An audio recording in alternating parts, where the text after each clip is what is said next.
Imagine this. A heavy manufacturing machine is running perfectly. The operator is working with absolute precision, yet the production target is completely missed. When this happens, a predictable chain reaction starts. The supervisor blames the operator. The operator blames the machine. The machine supplier points the finger right back at the maintenance team. The real culprit is usually a mathematical confusion.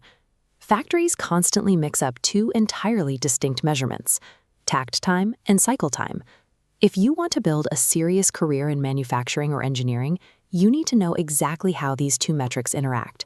Stick around until the end of this video, and I will show you the exact trick question about these metrics that trips up experienced engineers during interviews.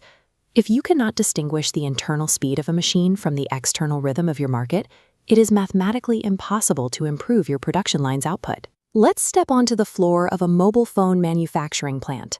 The factory operates on a standard 8-hour shift, and a customer has just placed a firm order for 480 phones. Meet Ravi, a new operator on the assembly line. Ravi proudly tells his supervisor that he can assemble one complete phone every 45 seconds. Like most people, Ravi assumes that working faster is automatically better. His supervisor steps in and asks a simple question: how do we actually know if 45 seconds is the correct speed for today's specific order? To find out, we have to look at this equation. We take the 8-hour working shift and convert it into 28,800 available seconds. Then we divide that available time by the customer demand of 480 phones. The result is a target of 60 seconds. This 60-second target is our takt time. It means that to satisfy the customer, one finished phone must drop off the end of the production line every 60 seconds, keeping a steady rhythm. Notice what is missing from that calculation. Takt time does not factor in the machine's top speed, and it ignores the operator's skill level. It is an uncompromising external constraint dictated entirely by customer demand. Now, let's look back at Ravi's actual physical work on the assembly line. We start a stopwatch the moment he picks up the first component, and we stop it the moment the phone passes its final inspection. That mechanical process takes him exactly 45 seconds. That measurement is the cycle time. Takt time is set by the customer, but cycle time is driven entirely by internal factors. It changes based on methods used, the operator's training, and the physical limits of machinery. We can see the relationship clearly in this split-screen graphic. On the left side, a city bus schedule dictates an arrival every 10 minutes. That schedule is takt time. On the right side, a passenger boarding the bus takes exactly 5 seconds. That physical boarding action is the cycle time. Measuring the success of a factory comes down to this single comparison. You are simply measuring the internal speed of your process against the external rhythm of the market.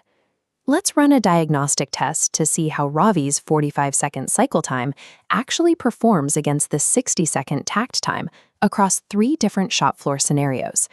Look at case 1. The 45-second cycle rests safely inside the 60-second takt limit. In case 2, the needle hits red at 75 seconds, causing immediate backlogs. In case 3, a 20-second cycle seems fast, but overproducing triples demand, trapping cash in excess inventory. This exact problem is highlighted in the Toyota production system house diagram. Looking closely at the just-in-time pillar, we see why producing faster than demand is a liability.